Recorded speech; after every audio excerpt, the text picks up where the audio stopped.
Welcome to Bloomberg ETF IQ. I'm Scarlett Fu. And I'm Cathie Greifeld. Scarlett, we are closing out September, and it looks pretty good. Yeah, defying tradition to defying history.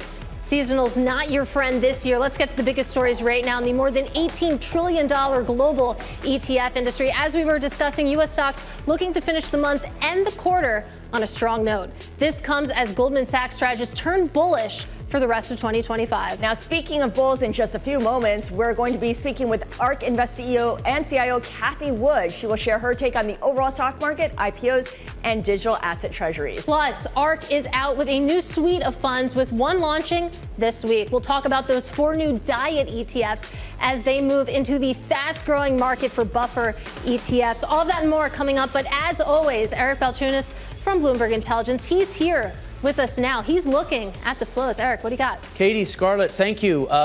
There's a lot of noise in the weekly flows with rebalances and such, so we're going to not do that this week. We're just going to look at the month of September. Okay, so September, by the way, traditionally a bad month for the stock market, but not this September. IVV with 20 billion. Some of that is a rotation. Gold, and then this is OEF is top 100 stocks, so that's bullish. VU, that's legit. This is an AI and tech fund, also equities. So really just a clean sweep of equities and gold. That's been the theme of the year. I want my equities, I'm bullish, but hey, I want a little hedge too with my gold or cash. Let's look at the outflows here. You can see SPY's at the top, so some people rotating out of that. This is also the, there we go, EFG. This is international, so a little money coming out of international. Remember, that was supposed to be the big deal. Again, a lot of money focusing back on the U.S. A little bit of money out of quality. Some of this is from this BlackRock model rotation that we saw. Some money out of SOX, so this is a lot of hot money there. But I want to look at the whole month of September, which is over 100 billion. And I'm old enough to remember when 100 billion was like a big deal 1 month in a year, right? ETFs normally took in $1 billion or $2 billion a day, so they get like 500 billion in total flows. Now 100 billion is the norm. So we've got 125 billion in September with 2 days to spare. August 100 billion, July 100 billion, June 100 billion. That's 4 straight months with 100 billion. This was also 100 billion in February. And if we go back, 8 of the last 12 months, over 100 billion. It's hard to believe, Cathie, but we're going to set another record this year, probably looking at 1.2 or 1.3 trillion in total ETF flows. It's unbelievable. Yeah, and flows following performance in a big way. Let's keep this conversation going now with Cathie Wood. She is the CEO and CIO of Ark Invest. Cathie, great to have you with us. Let's start broad and talk about where we stand in markets at this point, because you take a look at September performance. This was supposed to be a bad month, seasonally speaking. Instead, we're on track for the 5th straight months of gains. Can we keep this momentum going through year end? Well, we think a lot of good things are happening from a policy backdrop and therefore ultimately a macro backdrop. The deregulation that we're seeing is stunning. It started with crypto and AI. We have a crypto and AI czar now. And I think what many people have not paid enough attention to, mostly because tariffs have been getting all the headlines, given how chaotic they seem. But in OB3, so the one big, beautiful bill, there was a tax policy measure that we're not sure has been integrated into many forecasts yet. And it has to do with depreciation, moving from depreciation to full expensing of structures. That has never happened before. Manufacturing structures for the next 3 years, in the first year, they go into service, they will be able to expense fully in that year, as well as equipment, domestic R&D, and software. So music to innovation's ears, I would say. I think we're going to have a boom in economic activity. That first one, the manufacturing structures, is just for 3 years. The other ones have been made permanent. And so this takes our effective corporate tax rate in the United States, not statutory, that's still at 21, but the effective tax rate for the next 3 years at least is going to be roughly 10%, one of the lowest in the world. So I think we're in for some very good times. We think we're moving from a rolling recession into a recovery and then into a productivity-driven boom in activity. Okay, so you mentioned fiscal policy. I want to get your take on monetary policy as well, because your fund feels like it's inversely correlated with rates. You get a big boost from lower rates with those tech holdings, those innovation companies. How far down do you see interest rates headed with an incoming Fed chair who will be probably much more aligned with President Trump's goal of lower borrowing costs?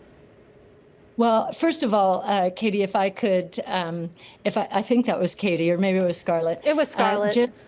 Okay, Scarlett, I apologize. All good. So if you look at our performance in 2017 and 18, so when interest rate fears were rising and then interest rates rose, our portfolio outperformed in both years significantly. And 2018 was a down year. We were up. So I know that COVID, the boom bust around that time period, got a lot of people thinking, okay, inversely correlated to interest rate. Historically, that has not been the case. So just wanted to make that comment. In terms of the Fed, we do think interest rates will continue to come down. But if we're right, in 2026, at some point, it will be clear we're moving into a productivity-driven boom. What does that mean? Productivity is one of the most potent anti-inflationary forces. This is Reaganomics. It's deja vu. And you'll see back then, in the 20 years that ended in the tech and telecom bubble, real growth was very strong. And during those moments in time, inflation came down to surprisingly low levels. And we think that's going to be true next year as well. In fact, we would not be surprised to see inflation well below 2% next year. Cathie, with that said, I think a lot of people are slightly worried about inflation, but really just, interested in a hedge. I showed in the flows that every week this year, it seems like gold has been in the weekly flows in the leaders. GLD in particular is on its way to a record year, and even IAU is in the top 7. I mean, there's just so much gold buying along with this sort of rosy economic and stock market picture. Why do you think people are buying so much gold? What's your take on that? Well, I do think there's been a lot of uncertainty, geopolitical uncertainty especially. So it seems as though there is a barbell strategy going on here, which is equities to take advantage of lower interest rates and potentially the economic environment that I just mentioned. And then gold, just as a hedge, it seems to me. And the same has been true of crypto assets. They are much more volatile than gold, but they have also done well over time. So I think this really is a barbell strategy. I do want to talk about crypto. You think about gold transitioning into crypto. For a lot of people, that's digital gold. When it comes to some of the investments that you're making, Bloomberg News has reported that you could be one of the backers behind Tether, for example, in a major funding round. Is that correct? Is Ark backing Tether? We can have no comment on that. So that's what I'll say there.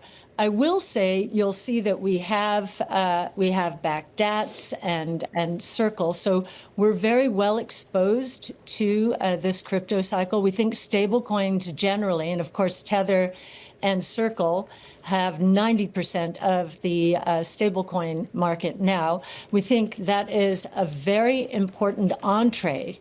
The holders of stablecoin will have an entree into the DeFi ecosystem, so decentralized financial services that will now take place on public blockchains. So we think that's really the definition of the next generation internet. It's the layer of the internet that was not built early on, because in the late 80s, early 90s, no one expected financial services to take place on the internet. So finally, 30 years later, we're getting the layer of the internet that is going to enable this. So, Cathie, you mentioned DATs. Ark W has a big holding of Tom Lee's BitMine and Brera Holdings, which is now Soulmate. I want to get your take on what you think of DATs versus ETFs. Why would DATs be a better way or a preferred way of investing as opposed to just in the coins themselves? Yes. Well, one of the reasons we did not choose to invest in one of the Ether ETFs is, at least as of now, they will not be allowed to stake. And we think staking for yield is a very important part of the Ethereum story. We were having a lot of trouble, therefore, getting access to Ether in our portfolio. So when Bitmine immersion came along, we thought that would be a great opportunity after it sold off significantly following the burst. We did take our position. And same with Soulmate. We have a lesser exposure to Solana, but we now have exposure to the big three: Bitcoin, Ether, and Solana. And we think all three are going to play an important role. I would like to just come back to what Scarlett just asked, because I do wonder this. Let's just go to the Bitcoin DATs, right? There's so many that have popped up since strategy and since the ETFs were launched.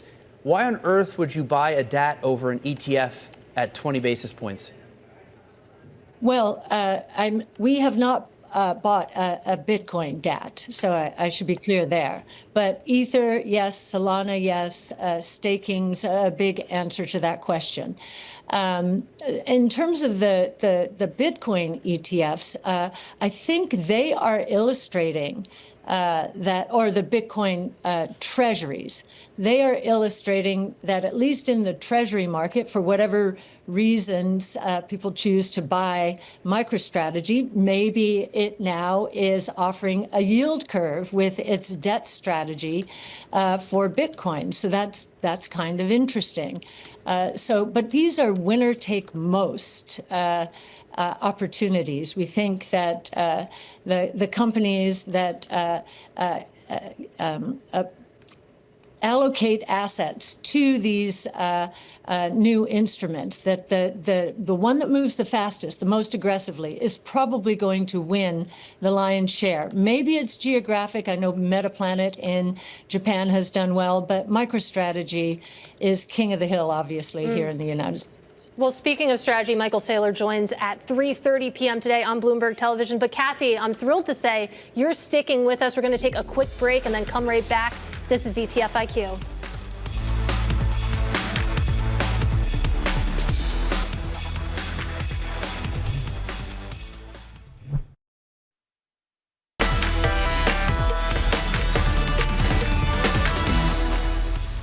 Welcome back to Bloomberg ETF IQ. I'm Katie Greifeld. Back with us now is Cathie Wood, the CEO and CIO of Ark Invest. And Cathie, I want to focus in on two of your funds, the Ark Innovation ETF and Ark F, because there's been some really interesting trading over the past month or so, specifically around IPOs. I look at Ark K, for example, ahead of the Klarna IPO. You saw your fund AUM balloon by $3.5 billion, a real surge in share creations, which were then redeemed in the days that followed. It's been theorized that this is basically a way for whoever's behind the trade to get exposure to shares of the IPO in a sort of roundabout way. And I know you've addressed this before, but does Ark know who is behind these huge trades?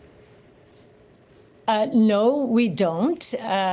But we do think, as you say, Katie, that they are solely, the surges are solely to get into whatever the IPO is. Now, what happened is Circle, we were a cornerstone investor, $150 million, and you saw what happened to that stock.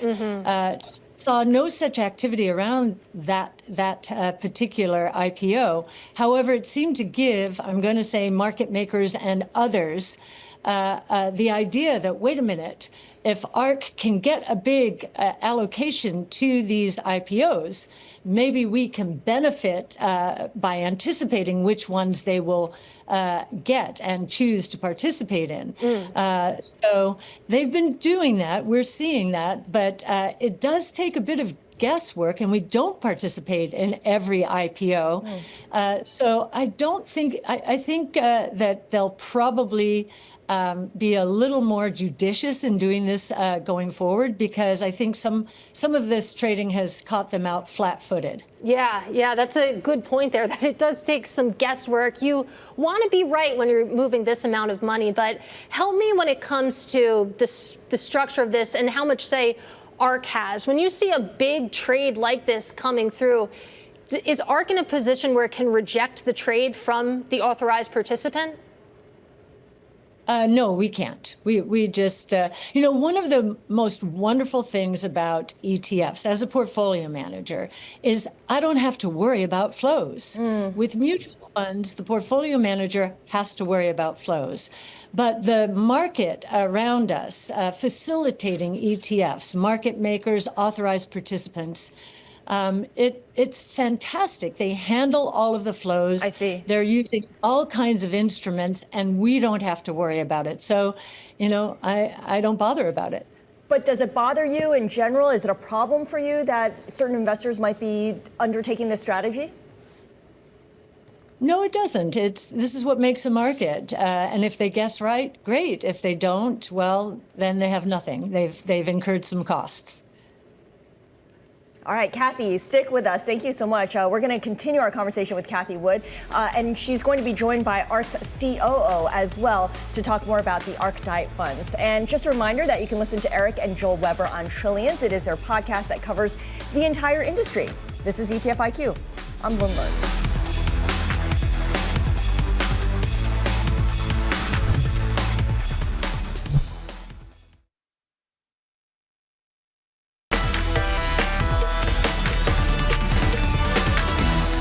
This is Bloomberg ETF IQ. I'm Scarlett Fu, along with Katie Greifeld. And Eric Balchunas from Bloomberg Intelligence, back with us now for today's drill down, where we focus on one ETF. Eric, hit it. Katie, today we're looking at a new Ark suite of products, the Ark Diet line, Diet Q4 Buffer ETF. This is Ark T, so it's one of four. It's just hot. In fact, it's not even off the press yet. It comes out on Wednesday. The expense ratio is 89 basis points, and this is a buffer ETF. The reason Diet's in there is because basically you might want Ark, but you're a little nervous about the volatility.